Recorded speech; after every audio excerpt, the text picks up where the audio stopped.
Science fiction writer Arthur C. Clarke wrote 2001: A Space Odyssey in 1968 about a future human-crewed mission to Jupiter in the year 2001. Boy, was he ever wrong. We haven't even sent people back to the moon yet. The point is, predicting the future is notoriously difficult to accomplish. However, some things in the future are not so difficult to predict. For example, with the successful deployment of the James Webb Space Telescope, we can safely predict that many, many exoplanets will be seen for the first time.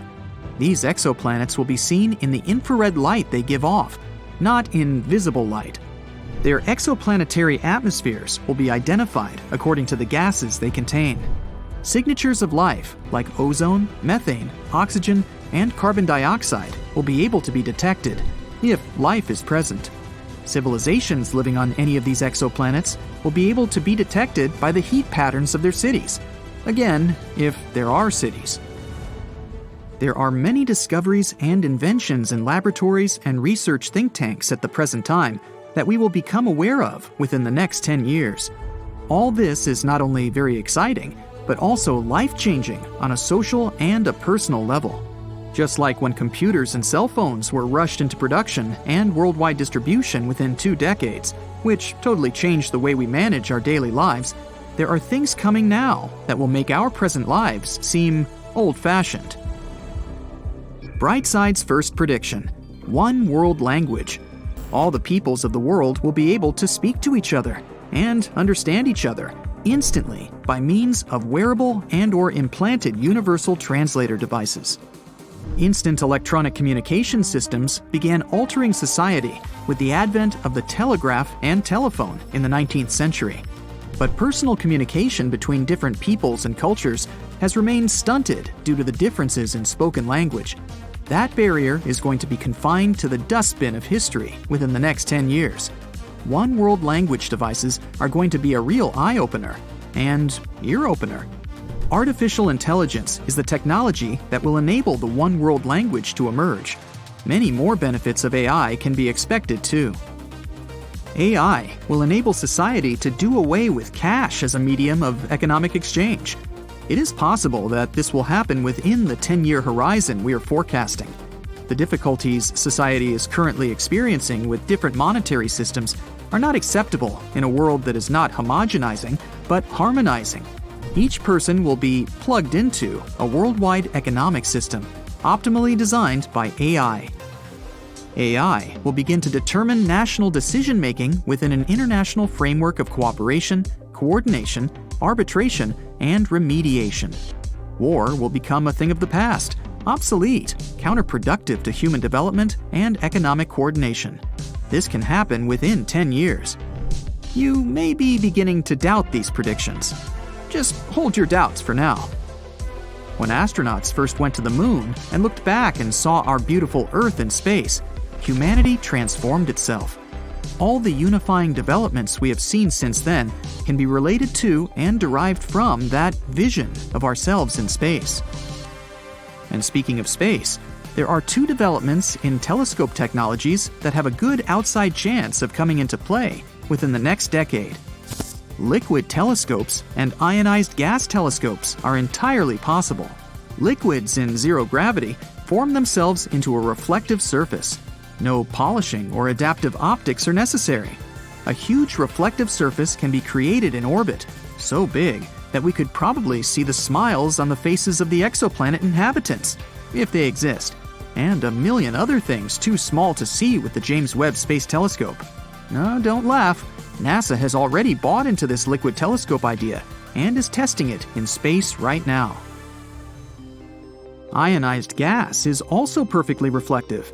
Before we talk about a crater on the moon, let's remember we have an astronaut mission to the moon already planned, called the Artemis mission, and it's almost ready to go.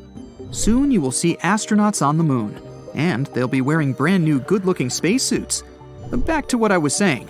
A crater on the moon a mile wide could be flooded with ionized gas and electrified with generators to create a giant ionized gas telescopic mirror. Who knows what we would see with an ionized gas mirror on the moon? License plates on vehicles on exoplanets? If they have them. Okay, wait a second. I might be getting carried away a little bit. We want to know what we'll see in the next 10 years. I can see now why Arthur C. Clarke went so off the mark. Down here on the ground, we could see aurochs, dodo birds, and mastodons again within 10 years. We have already recovered the complete DNA of these extinct creatures, and with the science of gene splicing apparently picking up momentum, these species of animals, and probably some others too, should be able to be bred back into existence within 10 years or less. Each of these animal species was hunted by humans into extinction, so it would be a good act of atonement to bring them back. Not so sure about T-Rexes though. Concrete could be replaced within 10 years. It should be replaced ASAP because it's not green. As concrete dries, it gives off carbon dioxide, a greenhouse gas. The use of concrete in modern society accounts for 8% of all carbon dioxide emissions worldwide. Not only that, modern concrete loses its structural integrity after about 80 years and begins to crumble. We should learn from the ancient Romans. Roman concrete gets stronger with the passage of time.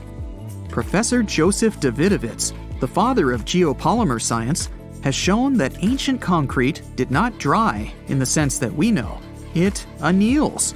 That means it dries without shrinking or giving off carbon dioxide.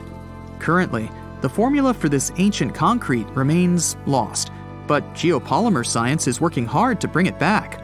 You should start to see concrete going out and geopolymer building materials coming in within the next 10 years. That's a different look. Our clothing will change big time. Manufacturing techniques for nanofiber cloth are continuing to be perfected. What was only possible to make in small swatches of cloth a few years ago is rapidly turning into a technique for mass production. Soon, we will have seamless garments in very soft and very strong nanocloth. Not only that, but nanofiber production is meshing with microelectronics in truly revolutionary ways. Our clothing can become able to feel in such a way that our clothing becomes part of our bodies. Within 10 years, you should see this type of clothing showing up on fashion runways. We should also see big changes in transportation. Supersonic passenger jets promise to be commonplace within 10 years. For over 25 years, from the 1970s until the new millennium, we had the Concorde, a French airplane that could travel at over twice the speed of sound, Mach 2.02 to be precise.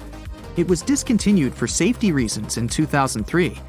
Everything looks promising now for the return of supersonic passenger flight. United Airlines has placed an order for 13 supersonic jets to begin international passenger flights within the next 7 years. Automobile traffic is already changing. Electric cars, self-driving cars, and hybrid models are already on the streets. More changes are yet to come as gasoline continues to not be the fuel of choice. Hydrogen-powered vehicles are being developed experimentally at the present time. Will a safe new power source for cars, trucks, ships, trains, and planes find its way to the marketplace within 10 years? It's not the speed of technological development alone that is the determining factor. People's preferences are also a great driving force. Is that a pun? Yes, what we are seeing is a shift in consciousness among populations of people. The people want a future that is better, and they want it as soon as possible. This shift in public expectations is what is really driving invention, innovation, and changes in the market for transportation, and just about everything else. Our food is changing too. It has to. Land development, called urban spread, is stealing land that had been used for food production. Therefore, we are seeing changes in our farming. Vertical farming, as urban farms are called, is going through the roof, literally. The science behind vertical farming is called hydroponics, growing food in liquid rather than soil. Agriculture schools across the globe are immersed in hydroponics, figuring out how to increase nutrition, reduce the cost of food production, and increase its appeal to our palates. Our oceans are overfished by developed countries. Fish farming is becoming essential. Recently, Friends of the Earth issued an aquaculture report that strongly criticized some current fish farming practices, while making a series of great recommendations for the improvement of fish farming. Things look good for industrial-level fish farming, both in containment tanks in the ocean and on land.